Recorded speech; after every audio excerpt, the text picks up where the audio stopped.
Hello, everybody. The 25th of November is the day on which the United Nations wants us to think about and to do something about violence against women.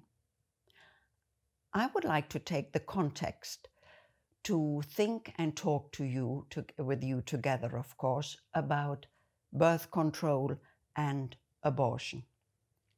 Ideally, a young woman, or maybe not so young a woman and a man fall in love with each other, by which, of course, we mean are sexually drawn to each other.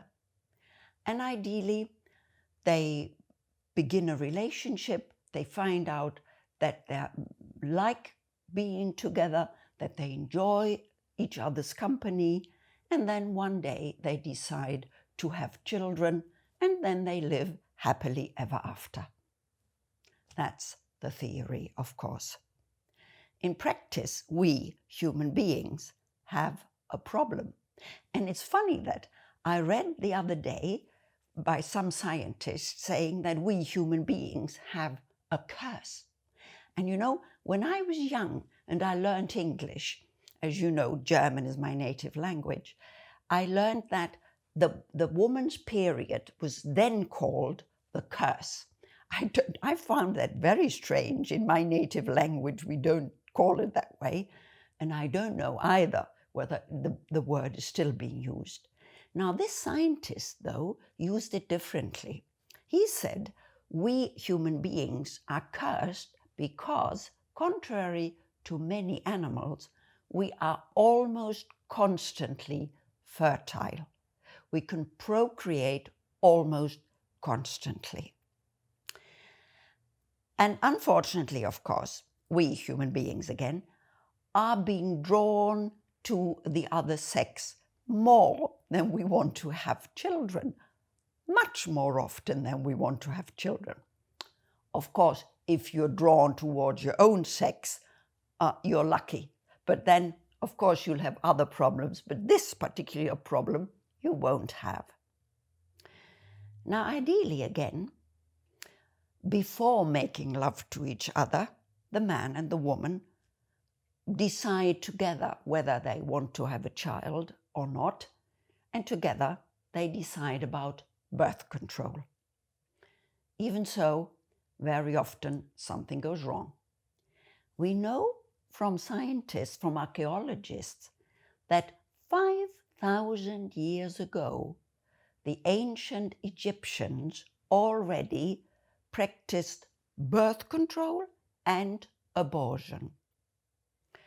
The United Nations estimates that today, each year, about 47,000 women die during or after an abortion. 2/3 of these are mothers, by the way. Now, let's take that our young man and woman find the woman becomes pregnant, although that wasn't what they had planned. Now, what to do about it? And the two have to decide it, and only the two. Of course, they can take advice from parents, relatives, neighbors, friends, of course. But to decide, it is only their decision for one simple reason. It is their lives that is going to change drastically if they decide to have the baby. And it's only their lives.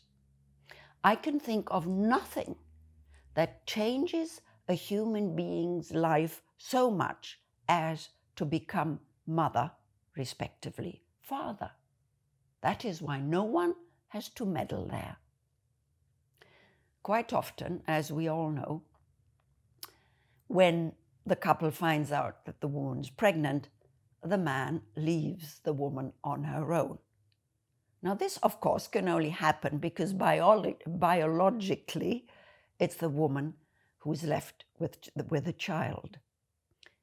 In this case, again, the decision to have or not to have the child is the woman's alone, for the same reason.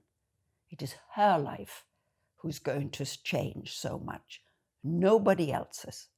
That is why nobody has to meddle.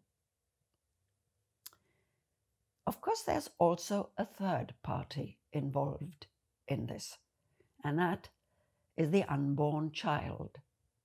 Unfortunately, he or she can't say whatever his decision or her decision would have been. I saw a film recently set in India where a maybe 12-year-old boy took his parents into court arguing that they should not have had him in the first place because they were unable to offer him a decent life. In my voluntary work in prisons, very often I have met men whose problems in their lives, the lives that brought them into prison in the end, the problems had started when they were very small. Many of them had been unwanted children.